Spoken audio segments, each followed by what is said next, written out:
Here is the ultimate PC build under 30,000 rupees. This build delivers excellent performance for 1080p gaming and productivity tasks in a low budget. Starting with the AMD Ryzen 5 5600 GT priced around 12,200, this is a 6-core 12-thread processor, comes with integrated Radeon graphics, makes it ideal for gaming and multitasking. For the motherboard, we are using the MSI B550M Pro Max, which provides great compatibility for our Ryzen CPU and costs around 4,300 rupees.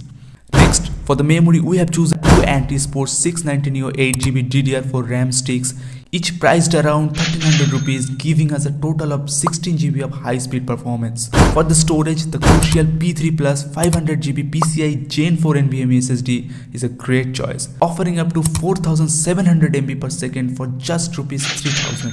We are powering the build with the Anti-Sports 550B 80 Plus bronze certified PSU, which is efficient and reliable, priced around 3,400 rupees. Finally, all these components are housed in an Anti-Sports mid-tower case, which is stylish, functional, and costing around 3,700 rupees. Check all the components. Paste by link of all components are given in the description box. That's all for now. I'll be back in the new video.